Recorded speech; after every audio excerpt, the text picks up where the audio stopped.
Pediram pra eu filmar os professores, né? Então vamos lá. Porque se ferem minha existência, eu serei resistência? Não, eu serei obediência. E pra bater esse papo hoje aqui com a gente, vou chamar ele mesmo, que foi formado em matemática pela Unixul, além de dar aula no Colégio Cruzeiro do Sul, é mestrado em educação matemática e dá aula na área de pós-graduação da FMU. Além disso, paralelo com a vida de professor, ele tem uma banda de rock, a banda chamada Única Rock, que acabou de lançar um álbum disponível no Spotify, Deezer, todas essas plataformas aí, se você quiser ouvir, Almogai. Mas para vocês entenderem melhor com quem eu tô falando, vou chamar ele pra cá, professor Denis Carrilho. E aí, professor? Ó, tem estádio aqui. Tá lotado. Educa Tal. É isso. Fica até o final porque vai rolar música. Primeiro, parabéns pela iniciativa e obrigado por dar voz para nós professores nesse momento da educação que está passando por esse momento um pouco delicado. Eu acho importante e, eu estou muito feliz mesmo de poder estar aqui, um ex-aluno que a gente ganha esse carinho e conversar um pouco sobre educação, sobre a nossa vida, sobre as coisas como estão. Tá tranquilo. Acho que vai ser um bate-papo muito legal aqui. Eu falo pra galera que você foi um professor muito revolucionário, assim, pra mim, no quesito matemática, né? Uhum. Que é uma matéria que eu tenho muita dificuldade, mesmo ainda criando um vínculo com você, ainda continuei com a minha dificuldade, mas me deu um gosto maior, pelo menos pra tentar, pelo menos pra, sabe, querer ali. O que acontece? Eu dou aula de matemática, formado em matemática, estudei em pós-graduação em matemática, fiz mestrado em matemática. Conforme vai passando o tempo, a gente vai aprendendo e vai tentando entender qual que é o propósito, inclusive, dessa disciplina dentro da escola ou na tua vida. E eu pesquisei, inclusive, isso. E não estou falando isso de uma forma, tipo, eu pesquisei para tentar ser melhor em matemática, não. Para tentar atingir o máximo de pessoas. É claro que é difícil, eu dou aula de matemática. É uma das matérias mais estigmatizadas dentro da escola, né? Eu sou vilão. E vender uma coisa que, pressupostamente, todo mundo não quer comprar, é mais complicado. Sim. Então, você deve lembrar bem, eu tento aproximar, né, com história, curiosidade, trazer até referências de livros e filmes que não é comum, né, pelo menos até onde que eu lembro da minha grande formação dos professores, que professor de matemática e exatas é aquele cara que é fechado dentro da caixinha dele que faz conta. E matemática é lembrada de conta. E eu sou um dos maiores defensores que a matemática, ela é um conhecimento construído com a história da humanidade, por humanos. Ela também é uma ciência da humanidade, ciência humanas. Inclusive agora saiu o BNCC novo que vem dizendo exatamente isso. Né? Ela tem sim o cálculo dela, tem a parte as técnicas, tem a parte que o aluno fica mais, se distancia dela, que é o que dá mais trabalho, são os exercícios, as repetições. Né? Mas também tem a parte curiosa, tem a história. Eu sou um grande entusiasta da história da matemática e eu tento passar muito a minha visão para os alunos. Nem sempre consigo, claro, mas juro que eu dou o meu melhor ali naquele momento para passar o... E eu acho que isso já abre porta para a primeira pergunta aqui, que é o porquê você escolheu a matemática. Eu sei que é muito amplo, mas você, como professor, dá para ver que é um cara muito entusiasta na história, na filosofia, muito mais na área de humanas do que de exatas. E por que você decidiu se especializar? E até para responder essa pergunta, mas sempre que eu entro na sala de aula e quando eu não falo minha matéria, ninguém nunca me associa com matemática. Sempre vai parar em filosofia, assim, de cara. Aí depois que eu falo matemática, queria-se a resistência, e quebrar essa resistência é muito difícil. Tem sala que vai muito mais rápido. Eu lembro que a sua sala, eu era coordenador da sua sala, né? Sim, verdade. Além de ser coordenador, rolou, né, uma aproximação, o famoso bateu o santo, né? Agora, respondendo sua pergunta, por que eu escolhi matemática? Dentro da minha cultura, né, isso é legal a gente trazer até para as outras crianças, né, mas dentro da minha cultura, da minha família, era comum pegar uma calculadora ali em casa e a brincadeira era fazer soma. Eu lembro do meu avô, né, que a brincadeira era, ele pedia pra gente fazer a conta e ele dava a resposta. Meu avô era muito bom de fazer cálculo mental, até a 4ª série naquela época, porém é menos coisas que ele tem na cabeça, muito melhor ele fazia. Então eu lembro, uma das primeiras lembranças de brincadeira de infância, né?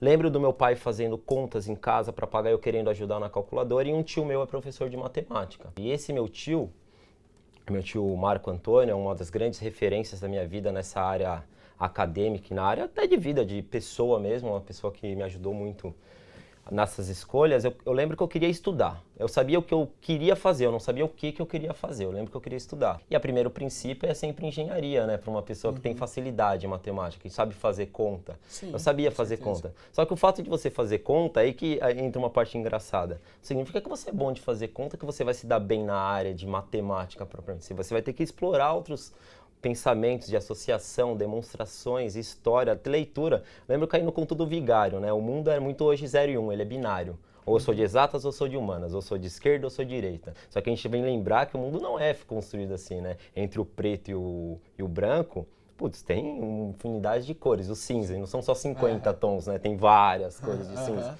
Quando eu entrei na faculdade de matemática, foi para pensar assim, eu vou fazer matemática, vou eliminar depois lá na frente a parte de cálculo na engenharia. Dentro da área de engenharia, eu vou seguindo o caminho e nisso eu vou dando aula para poder pagar a engenharia. Né? Só que o que aconteceu, né? Comecei a dar aula e fiquei, eu peguei gosto, eu descobri que eu sou muito mais curioso do que aplicável. Eu descobri que eu gasto muito mais tempo lendo e muito mais tempo vendo coisas da matemática, por que é, do que realmente aplicação. Você se enxerga hoje trabalhando nessa área Não, da eu engenharia?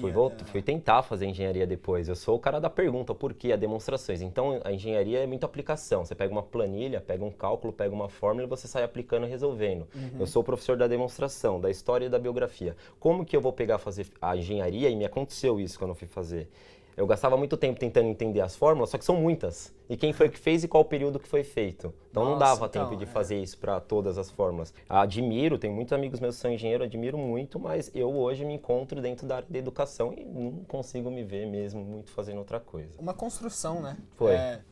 De algo da infância ali, como você mesmo disse, brincava de fazer conta e vem muito das famílias, né? Sim, vem da Das família. E individualidades eu não e lembro tudo da mais. minha família, era até pelo contrário. Eu não lembro da minha família falar, eu odeio matemática, eu não me dou bem, não sei o quê. E uma criança que já não ouve isso, já não cresce ouvindo isso, também influencia bastante, né? Tem algumas coisas que acontecem na vida escolar, hoje já falando como pesquisador aqui pra você. Acontecia muito, hoje já diminuiu. Professora, quando queria punir aluno, o que ela fazia? Qual que é a punição do aluno quando ele bagunçou? Vai pro cantinho fazer tabuada. Então o menino começa a associar desde pequenininho. Pô, matemática é coisa para fazer mal.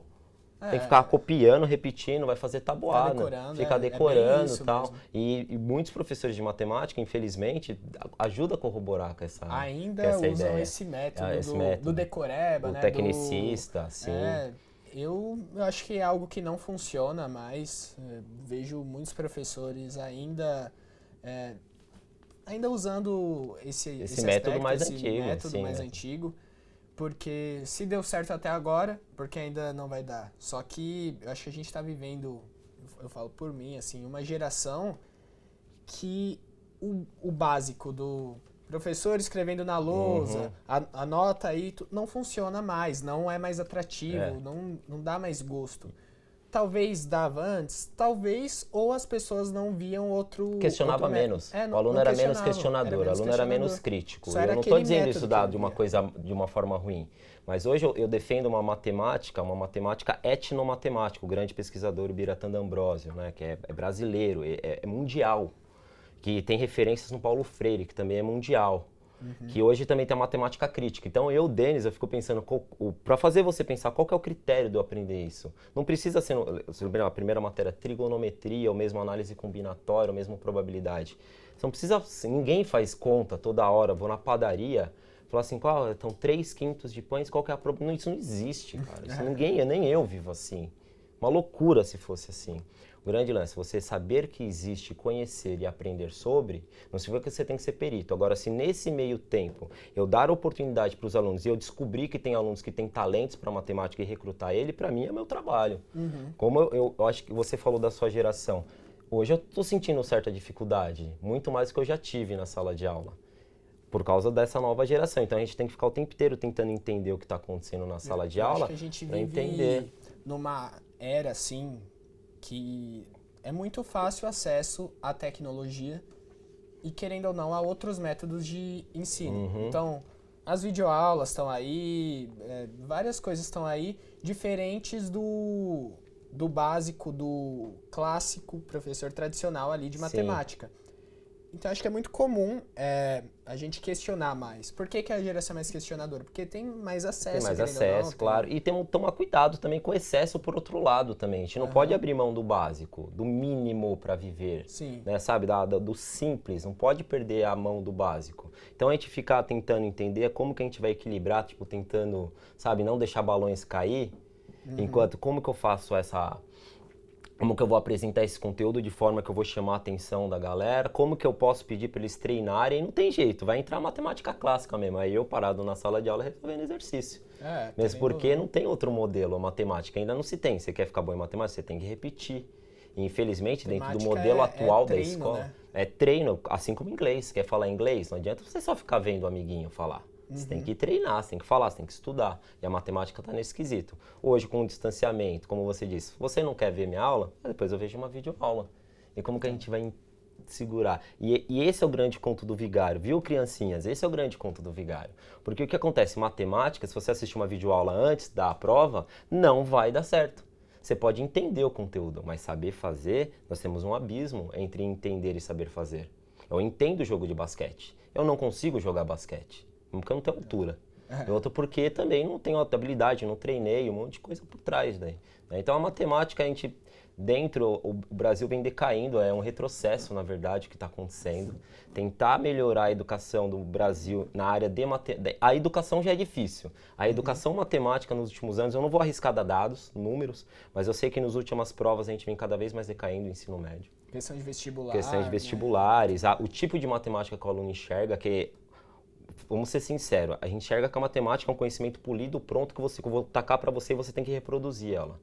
Eu não te dou, a gente tentar, né, dar para o aluno a oportunidade de tentar descobrir, ter um insight, ou mesmo caminhar através dos seus próprios construtos da cabeça, cognitivamente falando, né? Como que se faz para chegar naquele determinado pensamento e não ter uma forma pronta. Hoje eu percebo, e isso é uma reclamação recorrente, professor, calcule é mais fácil dos problemas que você passa, lembra dos problemas, né? É difícil entender problemas. Se você não entende problema, é muito mais dificuldade talvez com uma leitura. O problema está na interpretação, né? Na forma de resolver. Porque na hora de vai resolver, faz lá, 30 dividido por 5, mas não entendeu por que tinha que fazer aquela divisão. E isso é o grande desafio da educação matemática. A educação matemática ela é forte no Brasil. E eu me sinto, sabe, com uma missão nas minhas costas, como que fazer. Tem dia que a gente acorda desanimado, tem dia que a gente acorda mais animado, tem dia que a gente quer, tá fervoroso, tem dia que a gente somos seres humanos, né?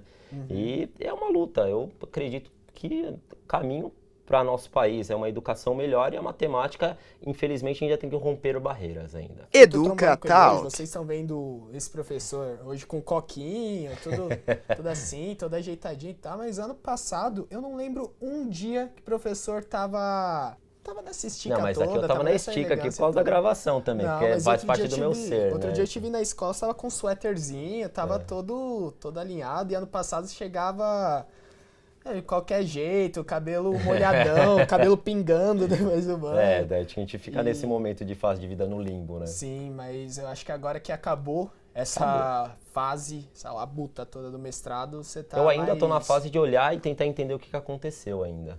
Eu ainda tô nessa fase. Após mestrado, que eu fui convidado, naquele momento que eu apresentei, me chamaram já para fazer o doutorado, eu olhei com um olhar de assustado.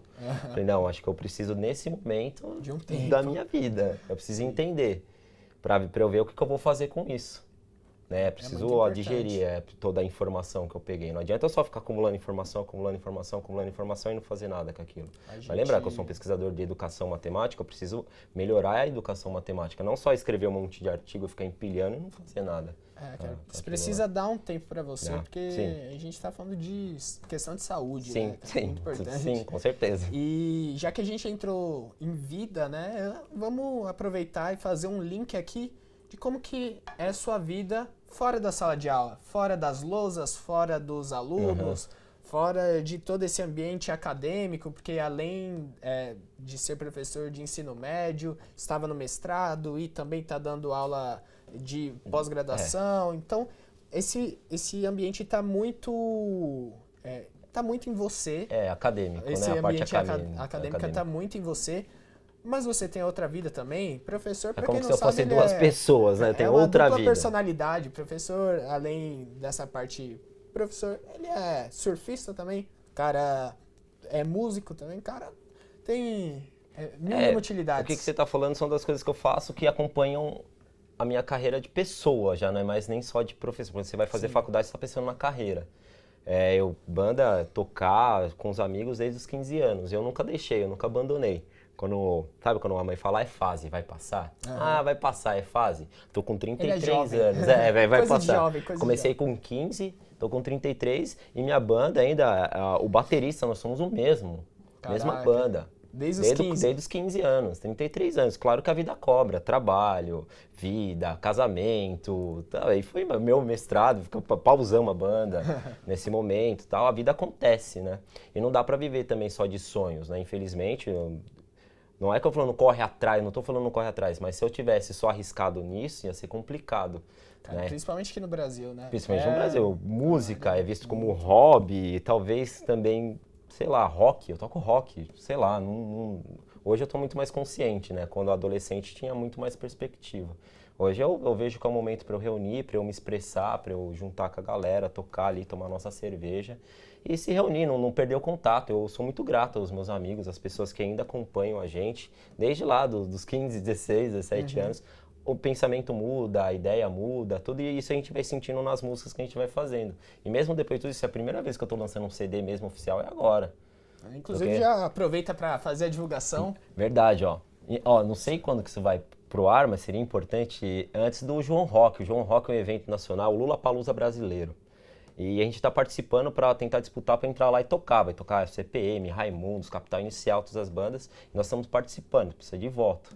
Então, quem quiser, volta lá. João Rock, coloca a banda Única Rock, que é o nome da minha banda. A gente acabou de lançar o álbum Amolgai e estamos nesse processo de divulgação. Mas como eu disse pro PH, é só um hobby, uma coisa paralela à vida. Eu ia procrastinar um pouco mais o lançamento desse vídeo, mas acho importante chamar a galera para votação. Então o link estará aqui na descrição. Vote importante, obrigado. Rock, por favor, volta lá, por favor, volta lá. Eu acho muito válido, né? Com muito certeza, importante. Tocar do lado de bandas que eu ouvi minha vida inteira seria um grande privilégio e prazer, né? Realização, sonho, com certeza. Raimundo, CPM, são bandas que a gente ouvia desde daquela época, né? De outroras. E eu percebo que você tem seu referencial, o jeito que você toca, tipo, suas músicas, assim, que eu já ouvi seu álbum todo e algumas vezes, inclusive. Eu sou uma pessoa que curte muito prestigiar, principalmente, pessoas que eu tenho o convívio diário, assim, pessoas que fazem parte, assim, da minha vida e eu vejo que tem esse trabalho artístico. Nossa, eu dou uma moral. Eu não lembro não sei se você lembra do Rafael, era do terceiro ano passado. Claro que lembro. O Rafields, então. Rafields é o cara aí que tá fazendo funk, parceiro meu, MC Rafields. Velho, certeza. Eu sou um cara que dá uma baita moral porque eu realmente fico feliz. Inclusive, eu tô num projeto paralelo com meu parceiro Walter Reg, que está aqui, inclusive. A gente tá com um projeto audiovisual. Uma coisa que eu comecei falando aqui, acho que perdi o raciocínio em alguma hora, que eu identifico muito nas suas músicas referência tipo NX0, CPM, um negócio mais melancólico, mais emo, que você é uma pessoa meio melancólica, né, professor? Então, esse tempo me mandaram uma mensagem, falaram, você não tem música feliz? Eu comecei a achar que eu sou uma pessoa depressiva depois dessa. Eu acho que eu sou uma pessoa... Vamos lá, da minha formação, né? Renato Russo, Cazuza são os principais, com certeza. Toda a certeza, 11 anos, 10 anos, muito claro, sou fã até hoje, ouço até hoje, claro com menos, mas eu lembro que eu era muito fã. Veio a época do hardcore, então a minha banda lá, tal, que era muito legal, começa com Raimundos, dá aquela centelha, mas vem o CPM 22, mudou minha vida, aquilo lá bateu no meu ouvido diferente. Era o, sei lá, o adolescente gritando. Eles não eram adolescentes, eles tinham meia idade que eu tinha hoje, eles estavam tocando pra gente, né? O Dead Fish, que é uma banda que ela tem um cunho social muito forte, com as letras bem ácidas, né?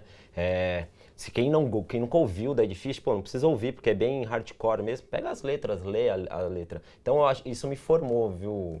Isso me formou com um pensamento, né? Tipo, tem umas frases do Dead Fish que eu uso até hoje. Tipo, não importa se meus filhos não terão educação, eles têm que ter dinheiro e visual. Isso chega a ser profético, de 15 anos atrás para hoje, foi quase profético. Tipo, não importa. Isso. Então eu ouvi isso com 15, 16 anos. Qual foi o segundo movimento do hardcore? Foi todas essas bandas, NX0, Reitinho e tal, porém eu já estava afastado já, eu já estava na faculdade. Entendi. Já afastado. Então eu caminhei meio em paralelo com esse cara, então a melancolia eu acredito que vem do fato de enxergar a música como uma expressão do meu sentimento, né? Que a gente sendo meio, eu sou meio racional nas coisas. Para eu me expressar, eu preciso escrever, eu preciso tocar, eu preciso... Não sei se é a melhor forma, mas é como eu consigo me expressar. Muito expressivo, né? Bem expressivo, da minha forma de me expressar. Mas muito expressivo, eu percebo assim. E além dessa parte de músico, você também é surfista, faz jiu-jitsu? O esporte da minha vida sempre fez parte, só que jiu-jitsu e surf são esporte caro, são caros, então demorou para entrar. Tinha que estar dando aula, né? Então, já estava com uma renda legal. Quando eu comecei jiu-jitsu, o surf foi exatamente na mesma época, foi concomitante, o ano é 2008 para 2009. Você vê, eu começo a faculdade em 2005, acabo em 2008. No ano de 2008 para 2009 é quando me sobra tempo para começar a fazer as minhas coisas. É meu esporte. O jiu-jitsu me ensina muitas coisas, né, sobre respeito do corpo, respeito da pessoa com quem você está lutando, o aprendizado diário. O tatame é um lugar onde que a gente respeita bastante, então eu levo isso.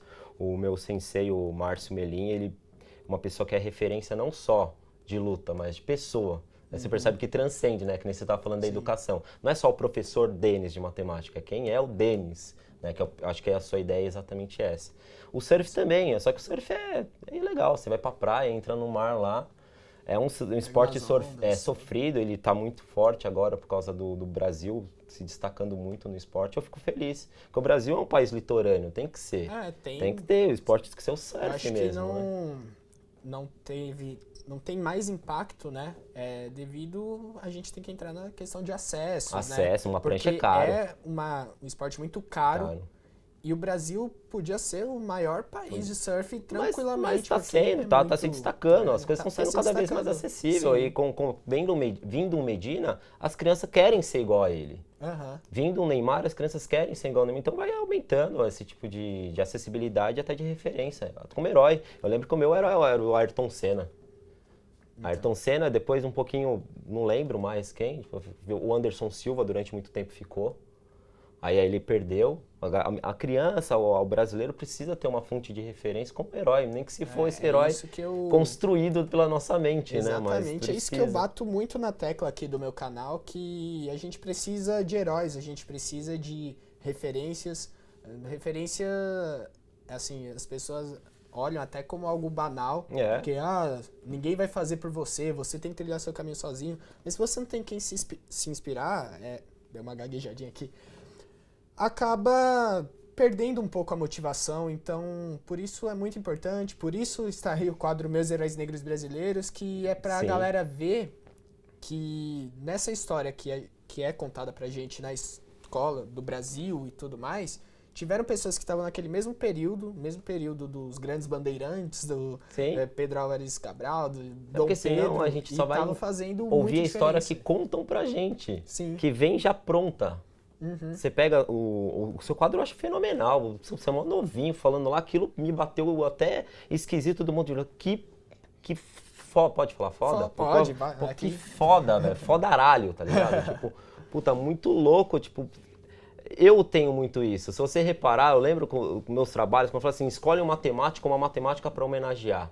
Os meus heróis são diferentes dos heróis comuns, né? Mas, pô, eles ainda existem, né, esses heróis. E a outra área que não é valorizada pra gente, matemático. Esse cara que eu falei, do Dead Fish, o Rodrigo, eu acho que ele tem umas ideias boas. O Fernando Anitelli, do Teatro Mágico, eu sou fã daquele cara de uma forma até diferente, não por causa da figura, mas pelas ideias, a essência que ele dá. O Renato Russo, pô, eu lembro que eu tinha 11 anos de idade. Eu acho que isso me forma como pessoa, pela forma que eu penso, que eu falo e me comporto. Inclusive, se eu sou melancólico, deve talvez vir daí. Aquele gosto amargo do seu corpo que vem na minha boca por mais tempo, de amargo então salgado ficou doce.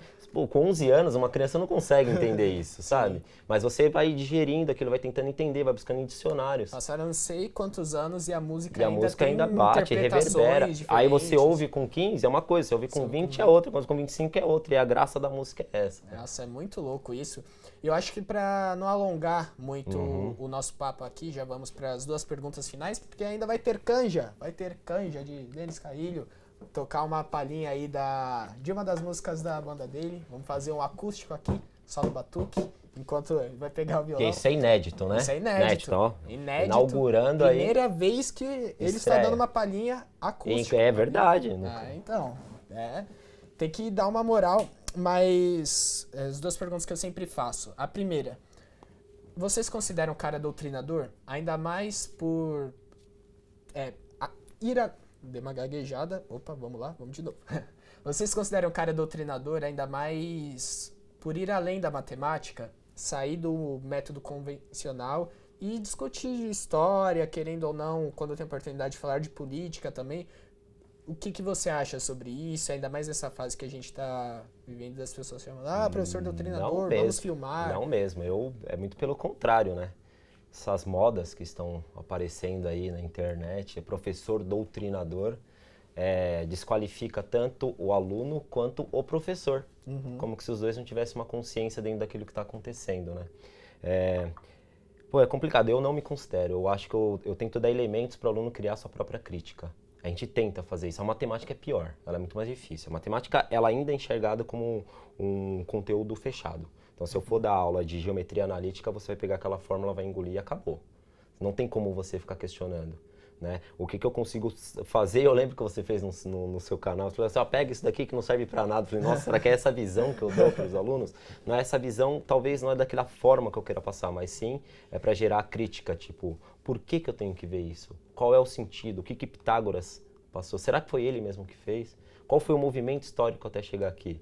Isso não é doutrina, isso é que eu estou te dando elementos para você questionar exatamente o que eu estou falando. Sim, eu acho que tem que ter esse senso de questionamento no aluno, crítica, né? Para sair do senso comum, sair do mastigado, do pronto. Existe um movimento muito forte mundial que se chama educação matemática crítica, inclusive para o aluno pensar por que eu tenho que ver esse tipo de conteúdo. É algum tipo de política pública? É algum tipo de interesse maior? Eu odeio ficar pensando em conspiracionismo, mas tem hora que a gente cai no meio de um movimento que você fica, calma, tem que ter um propósito. Eu tenho as minhas ideias, mas a ideia principal é dar elemento para os alunos criarem seus próprios conceitos. Pega um pouco daqui, pega um pouco dali, saber separar o que é verdade do que é mentira, saber chegar dentro do seu próprio conceito, é o trabalho do professor. Entendeu? Então, não considero nem um pouco. Inclusive, é melhor nem ficar dando ibope. Eu fiquei bravo no começo. Hoje eu prefiro não dar ibope. Eu acho que é melhor. Hoje eu prefiro não dar ibope e descartar isso. E tem gente levando a sério isso daí. Tem gente que tá filmando os professores, tem aluno que tá discutindo com o professor. PH, é o seguinte, isso daí tudo, ao meu ver, eu vou dar uma, não sei se posso dar uma politizada aqui agora, a gente falou que não, mas eu vou dar uma cortina de fumaça. Você já jogou xadrez? Não é porque eu tô entregando, qualquer coisa, só porque eu tô entregando um peão, significa exatamente que é pra que eu quero perder meu jogo. Eu só estou movimentando aqui. Cortina de fumaça, o que é? As pessoas jogam isso na rede, na internet, e começa a se falar tudo daquilo, mas o movimento, na verdade, é outro, que eu não tenho a menor ideia de qual que seja. Sim, a educação parece tem que tudo para abafar, né? Tudo para abafar. A educação tem muitos problemas maiores do que um professor que está dizendo um certo conteúdo. Eu não conheço professor que deu aula de Adam Smith que nunca falou de Karl Marx, eu não conheço. A educação, nós temos problema de acesso, de permanência, de evasão, de conclusão, de acesso à universidade, de permanência à universidade. Nós temos alunos que entram no ensino médio, menos de 50% se formam, desses 50%, quantos que terão acesso à universidade? E depois disso, quantos desses vão se formar, ser professores para formar novos alunos? Nós estamos com um problema de formação séria de professor. Para você falar que os poucos... A galera não quer ser mais isso. Porque os poucos que têm estão sendo desvalorizados. Então nós temos... Depois a gente fala sobre o professor, mas... Eu acredito de verdade, a educação tem problemas muito maiores do que eu ficar falando sobre o que está acontecendo na sala de aula. Se acontece um fato isolado, é um fato isolado, não é regra, é exceção. A gente tem que parar de pegar a exceção e ficar trabalhando nela como se fosse regra. E agora, só para finalizar aqui, a última pergunta que eu sempre faço, que acho que inclusive foi respondida no meio da entrevista, então o professor não precisa se alongar muito na resposta. É uma pergunta muito ampla, mas acho que a gente acabou falando sobre isso, que o que você pensa do futuro da educação? Para ser bem rápido, se eu sou professor e qualquer um que é professor, a gente acredita na educação. A gente tem esperança, que é o único caminho para melhorar o nosso país. A gente tem que começar a ter consciência que a única forma de eu melhorar a economia, respeito, ética, moralidade, qualquer tipo de coisa de problemas sociais, até mesmo de segurança pública, ela vem de uma base, é a educação. E o país que não entende isso, não aprendeu direito qual que é o quesito da humanidade. Então eu acredito que o futuro está na educação. Esse eu acho que a resposta está aí. O que você pensa no futuro da educação? O futuro está na educação. Finalizamos nosso papo por aqui, mas antes, essa entrevista terá algo especial, algo inédito, algo inovador, que é o professor fazendo aqui um acústico, professor no violão, e eu aqui. Já queria... Não, na verdade não tem sentido eu dar tchau pro professor agora. Não, mas depende, se vai tocar no final, dá tchau, vai deixando tocar no final. Se não der pra colocar também porque ficou muito grande, não tem problema, PH. Não, mas... então tchau. Eu, meu inimigo. Eu, meu inimigo. Essa música se chama Eu, Meu Inimigo. É isso.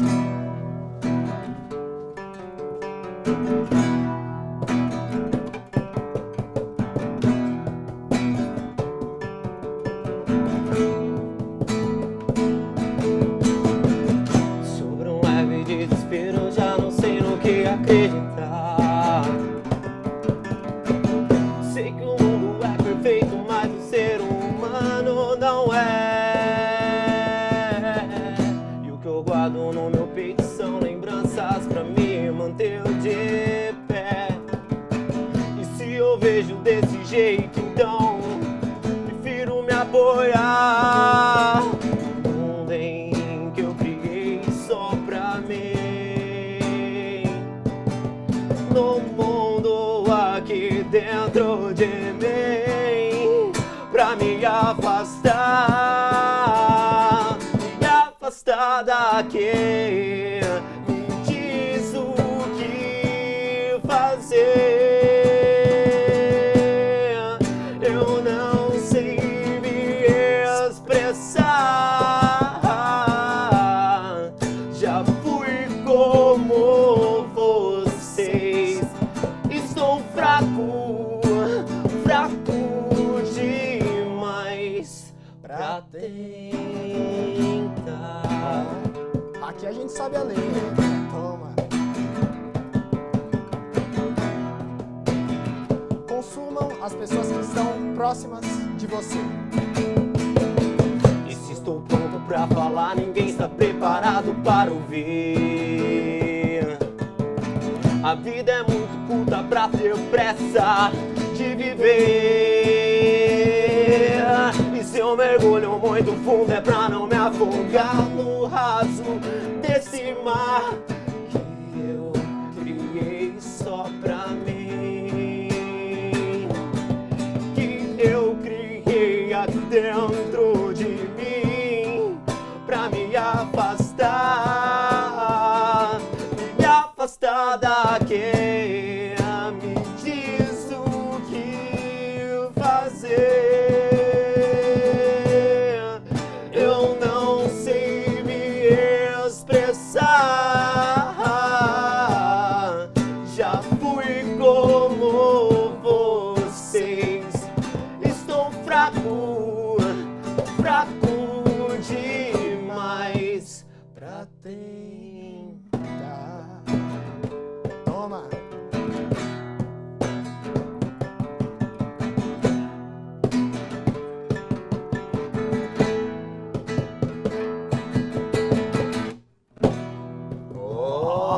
Ficou bom, cara.